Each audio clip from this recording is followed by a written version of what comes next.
નમસ્તે વિદ્યાર્થી મિત્રો.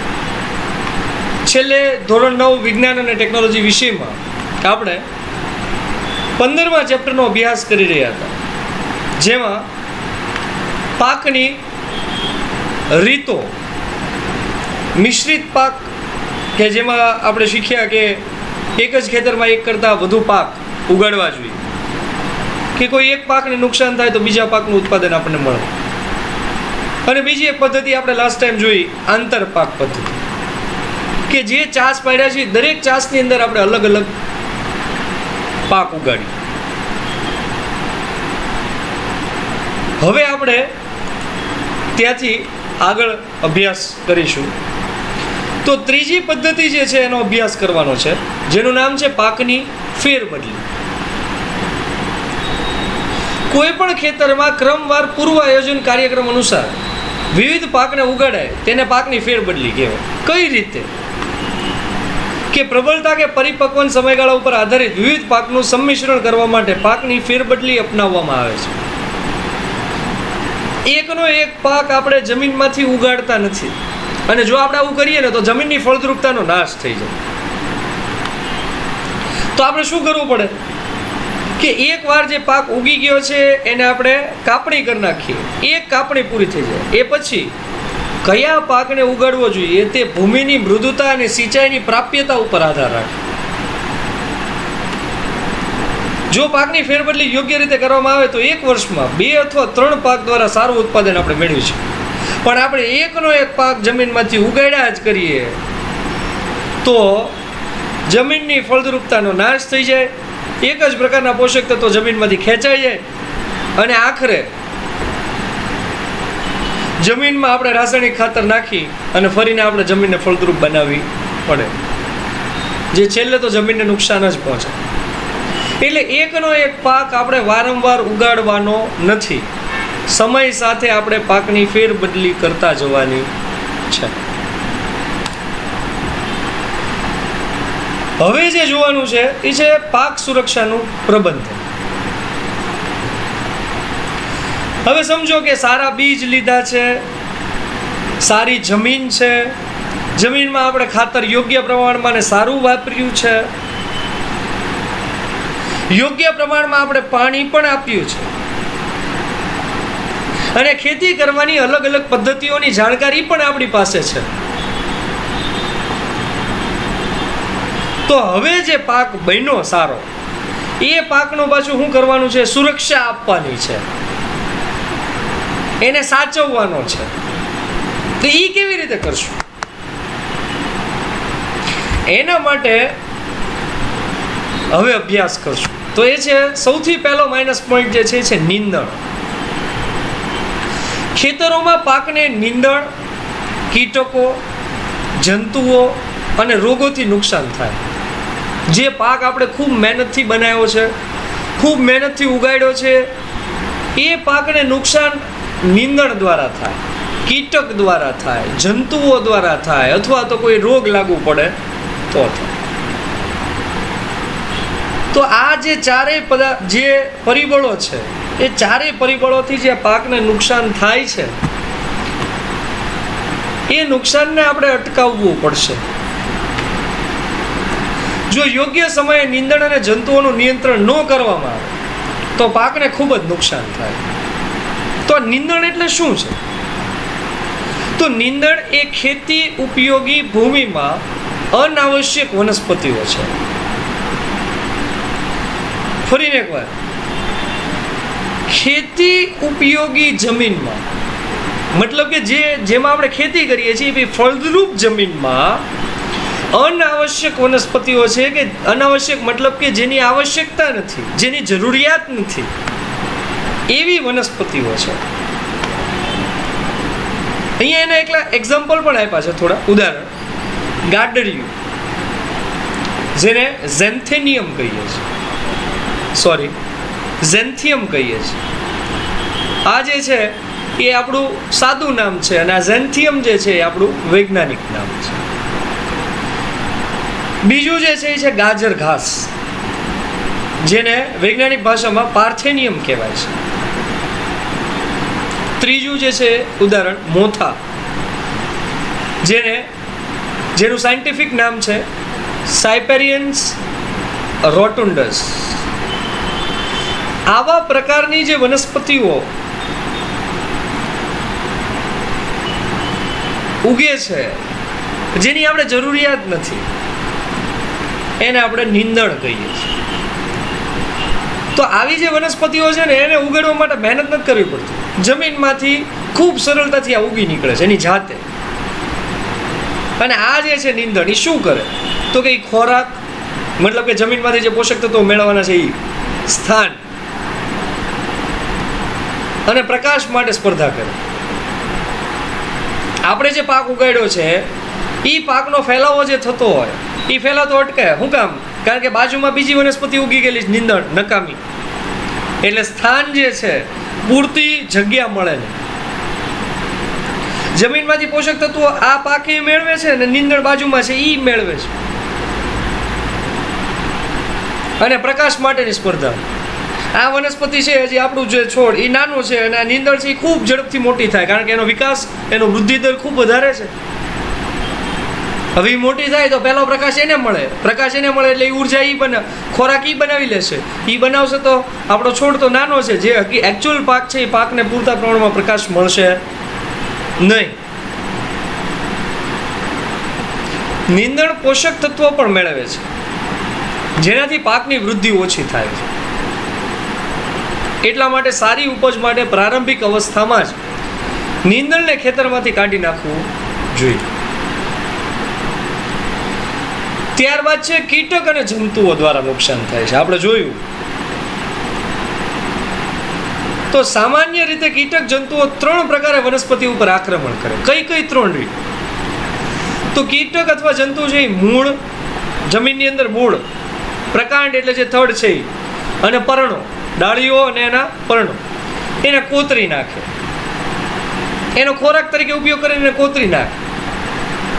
હવે પર્ણો એકવાર કીટકો ખાઈ જાય તો પર્ણ છે એમાં જ હરિતકણ હોય. એ હરિતકણ છે એના દ્વારા સૂર્યપ્રકાશની હાજરીમાં વનસ્પતિ પોતાનો ખોરાક બનાવે. હવે પર્ણો જ કોતરીને ખાઈ જાય આ કીટકો અથવા જંતુઓ તો વનસ્પતિને મતલબ જે પાક ઉગાડ્યો છે એ પાકને પૂરતા પ્રમાણમાં ખોરાક બનાવવાની ક્ષમતા જે છે એની રહે નહીં અને એ પાક બળી જાય, નાશ થઈ જાય. બીજું જે છે એ છે કે તે વનસ્પતિઓના વિવિધ ભાગોમાંથી કોષોને રસ ચૂસી લે છે. ઘણા બીજું નુકસાન છે કે અમુક પ્રકારના કીટકો છે એ શું કરે તો કે જે વિવિધ ભાગ વનસ્પતિના ફૂલો છે એનો જે પાક બને છે, જે બીજ છે, એના પ્રકાંડ છે અથવા તો એનો મૂળ છે એમાંથી કોષ રસને ચૂસી લે એટલે આપોઆપ વનસ્પતિ બળી જશે. અને ત્રીજું નુકસાન છે તે પ્રકાંડ અને ફળોમાં છિદ્ર કરી નાખે, કાણા પાડી દે, જેનો ઉપયોગ પછી આપણે કરી શકતા નથી. તો આ કીટક અને જંતુઓ દ્વારા આ પ્રકારે નુકસાન થતું હોય છે. આ પ્રકારે તે પાકને ખરાબ કરી નાખે છે અને પાકની ઉત્પાદકતા ઘટાડી નાખે છે. વનસ્પતિઓમાં રોગ બેક્ટેરિયા, ફૂગ અને વાયરસ જેવા રોગકારકો દ્વારા થતા હોય છે. જે છેલ્લો પ્રકાર કે વનસ્પતિને કે પાકને નુકસાન છેલ્લે કેવી રીતે થાય તો કે કોઈ રોગ લાગુ પડી જાય. પણ આ રોગ કોનાથી થાય તો રોગ બેક્ટેરિયાથી થઈ શકે, ફૂગથી થઈ શકે અથવા વાયરસથી થઈ શકે. તે ભૂમિ, પાણી અને હવામાં હાજર હોય છે અને માધ્યમો દ્વારા જ વનસ્પતિમાં ફેલાય. ભૂમિ, પાણી અને હવામાં હોય જ છે, ત્યાંથી જે ફેલાય છે એ જ એના ફેલાવાના સ્ત્રોતો છે. નીંદણનું નિયંત્રણની કઈ રીતે કરી શકાય તો આપણે જોયું કે નીંદણ જે છે એ નકામી ઉગી ગયેલી વનસ્પતિ છે, એ હશે ત્યાં સુધી આપણા પાકને નુકસાન પહોંચાડશે, હરીફાઈ કરશે. તો આવી નીંદણ જે છે એને કાઢવી પડે, એનું નિયંત્રણ કરવું પડે, એની ઉપર રોક લગાડવી પડે. તો નીંદણ, કીટકો અને રોગો ઉપર નિયંત્રણ કરવું જરૂરી છે. એમાં પહેલી રીત છે, સૌથી વધારે પ્રચલિત રીત જંતુનાશક રસાયણના ઉપયોગની છે. જંતુનાશક દવાઓ છે એનો છંટકાવ કરવાનો સૌથી પ્રચલિત અને જાણીતી રીત છે, બધા એ જ કરે છે.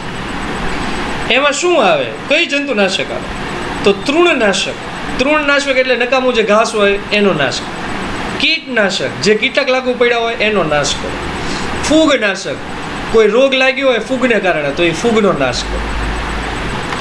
આ રસાયણોનો પાકની વનસ્પતિ ઉપર છંટકાવ કરવામાં આવે અથવા બીજ અને ભૂમિના ઉપચાર માટે ઉપયોગ કરે, પરંતુ તેનો વધુ માત્રામાં ઉપયોગ કરવાથી ઘણી બધી સમસ્યાઓ ઉત્પન્ન થઈ છે. આ બધા જે વાપરીએ છીએ તૃણનાશક, કીટનાશક, ફૂગનાશક, એનો વધારે પડતો ઉપયોગ કરશું તો પાકને અંદર પણ આ રસાયણો જશે. કેટલીક વનસ્પતિ અને પ્રાણીઓ માટે વિષાણુ પદાર્થો હોઈ શકે અને પર્યાવરણીય પ્રદૂષણનું કારણ પણ હોય છે. એનું એક એક્ઝામ્પલ તમને આપું મિત્રો, કે આ જે છંટકાવ આપણે દવાનો કર્યો, જ્યારે આપણે આ છંટકાવ કર્યા પછી વરસાદ આવે, જો વધુ માત્રામાં છંટકાવ કર્યો હોય તોની વાત, તો વરસાદ આવે ત્યારે એ બધી જ દવા છે એ ક્યાં જશે? જમીન ઉપર, ફળદ્રુપ જમીન. એટલે જમીનની અંદર વિષાણુ પદાર્થ, ઝેરી પદાર્થોનું પ્રમાણ વધશે. પાણી, વરસાદ બહુ આવશે તો પાણી ખેતરમાંથી એમ પસાર થતું હશે અને બીજી બાજુ જતું હશે અને છેલ્લે નદી નાળાઓમાં મળે. તો આ જે વધારાનું પાણી છે એ પાણીની અંદર શું આવશે? તો કે આ જે ઝેરી પદાર્થો હતા એ એની અંદર જોડાઈ જશે. મતલબ કે પહેલા જમીનનું પ્રદૂષણ થયું, હવે પાણીનું પ્રદૂષણ એ થયું. તો આ રીતે જો તમે વધારે પડતો આવા જંતુનાશકોનો ઉપયોગ કરો તો એ પર્યાવરણ માટે ખૂબ જ હાનિકારક થઈ શકે, બની શકે. બીજું જે છે એ છે યાંત્રિક રીત દ્વારા નીંદણને દૂર કરવું. એ પણ એક રીત છે. તો આ યાંત્રિક રીત કઈ છે એ જોઈએ કે આપણે જંતુનાશક દવાઓ ભાઈ નથી છાંટવી તો શું કરશું? તો નિષેધાત્મક રીતો જેવી કે સમયસર પાક ઉગાડવા, યોગ્ય ક્યારીઓ કે ચાસ તૈયાર કરવા, એટલે નીંદણને ઉગવા માટે પૂરતી જગ્યા જ ના મળે. આંતરિક પાક લેવાના, પાકની ફેરબદલી કરવાની. આ પદ્ધતિ વડે નીંદણનું નિયંત્રણ આપણે કરી શકીએ છીએ. જંતુઓ પર નિયંત્રણ મેળવવા માટે પ્રતિરોધકતાની ક્ષમતા ધરાવતી જાતોનો ઉપયોગ અને ઉનાળામાં હળ ચલાવીને હળથી ખેડીને કેટલીક નિષેધાત્મક પદ્ધતિનો ઉપયોગ કરી શકે. આ પદ્ધતિમાં નીંદણ અને જંતુઓનો નાશ કરવા માટે ઉનાળાની ઋતુમાં ઊંડાઈ સુધી આપણે હળ ચલાવવું પડે, તો આ પદ્ધતિ સફળ થઈ શકે. તો આ રીતે મિત્રો આપણે નીંદણનો અને જંતુઓનો નાશ કરી શકીએ અને આ રીતે આપણે આગળ આપણું કામ ચલાવી શકીએ. એના પછી જે છે અભ્યાસ, એ છે ખૂબ સરસ એક નાનો પ્રશ્ન છે જે તમારા પાઠ્યપુસ્તકમાં પણ આપેલો છે. એટલે એક એનો નાનો અભ્યાસ કરી લઈએ પહેલા, કે નીચે આપેલા પૈકી કઈ પરિસ્થિતિમાં સૌથી વધારે લાભ થશે અને કેમ? કેમાં વધારે લાભ થશે એ જોવાનું છે અને શું કામ લાભ થશે એ જોવાનું છે. 3 પરિસ્થિતિ આપી છે. એમાંની પહેલી પરિસ્થિતિ જોઈએ કે ખેડૂત ઉચ્ચ કક્ષાના બીજનો ઉપયોગ કરે, સિંચાઈ ન કરે અથવા ખાતરનો ઉપયોગ કરતો નથી. બીજ જે છે એ સારા વાપરા, પાણી આપણે નથી આપ્યું અને ખાતરનો ઉપયોગ નથી કર્યો. એટલે પાણી નથી આપ્યું, ખાતર નથી આપ્યું, તો બીજ ગમે એટલા સારા વાપરીએ, સારો પાક ઉગે નહીં. બીજું કર્યું કે બીજ છે એ સામાન્ય વાપરા, પાણી પણ આપ્યું, સિંચાઈ કરી અને ખાતરે આપ્યું છે, પણ બીજ જે છે એ સામાન્ય હતા એટલે એમાં રોગ લાગુ પડી શકે અને પાક ઉત્પાદન ક્ષમતા પણ ઓછી થઈ શકે. ત્રીજું, સારા બીજ વાપરા, સિંચાઈ પણ કરી, ખાતરનો ઉપયોગ કર્યો અને પાક સુરક્ષાની જુદી જુદી પદ્ધતિ વાપરી. તો હવે તમે ખ્યાલ આવી ગયો હશે કે સી જે છે પદ્ધતિ સી, એમાં સૌથી વધારે લાભ થાય. કારણ કે એ અને બીમાં સિંચાઈ નહોતી કરી અને સારા બીજનો ઉપયોગ નહોતો કર્યો, અથવા તો સારા બીજનો ઉપયોગ નથી કર્યો, તેથી પાક ઉત્પાદન સારું ન મળે. પણ સી પદ્ધતિ જે છે એમાં ખેડૂતે સારા બીજે વાપરા, સિંચાઈ કરી, ખાતરનો ઉપયોગ કર્યો, પાકની સુરક્ષાની જુદી જુદી પદ્ધતિઓનું ધ્યાન પણ રાખ્યું છે. આમ પાકની ગુણવત્તા અને ઉત્પાદકતા મેળવવાની બધી જ રીત ખેડૂતે અપનાવે. એટલા માટે સીની અંદર સૌથી સારો પાક મળે અને સૌથી વધુ પાક મળે. હવે પછી છે પશુ ઉત્પાદનના પોષણ મૂલ્યો. તો ગાયનું દૂધ જે છે એમાં ચરબીનું પ્રમાણ 3.6% ટકામાં, પ્રોટીન 4%, શર્કરા 4.5%, ખનિજ તત્વો 0.70%, પાણી 87.20% અને vitamin B1, B2, B12, D અને E આ બધા જ વિટામિન્સ આપણને ગાયના દૂધમાંથી મળે છે. એ પછી ખોરાકમાં આપણે ઈંડા, માંસ અને માછલીનો ઘણા બધા લોકો ઉપયોગ કરે છે અને ઘણા બધા લોકો નથી કરતા.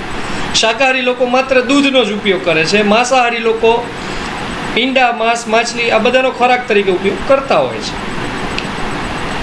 તો ઈંડા જે છે એમાં ચરબીનું પ્રમાણ 12% હોય છે, પ્રોટીન 13% હોય છે, શર્કરા નથી હોતી, ખનિજ તત્વો 1%, પાણી 74% અને વિટામિન B2 અને વિટામિન D નું પ્રમાણ સૌથી વધારે હોય. માંસ જે છે એમાં ચરબી 3.60%, એટલે કે 3.6 ગાયના દૂધ જેટલી જ, પ્રોટીન 21.10%, શર્કરા નથી હોતી, ગ્લુકોઝ નથી હોતું, ખનિજ તત્વ 1.10%, પાણી 74.20% અને વિટામિન B2 અને B12 ની માત્રા સૌથી વધારે જોવા મળે છે. માછલી જે છે એનો ખોરાક તરીકે જે ઉપયોગ કરતા હોય એમાં ચરબીનું પ્રમાણ 2.5%, પ્રોટીન 19%, શર્કરા 0, ખનિજ તત્વ 1.30%, પાણીનું પ્રમાણ 77.20% અને વિટામિન નિએસિન, ડી અને એ, વિટામિન એ એનું પ્રમાણ સૌથી વધુ માત્રામાં જોવા મળે છે.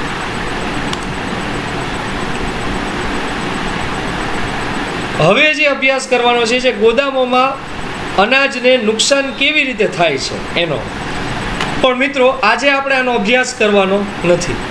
ગોદામોમાં અનાજને નુકસાન કેવી રીતે થાય અને એ નુકસાનથી આપણે કેવી રીતે બચાવી શકીએ એનો અભ્યાસ આપણે આના પછીના લેક્ચર દરમિયાન કરવાનો છે. તો આજે આપણે અહીંયા લેક્ચર રાખીશું.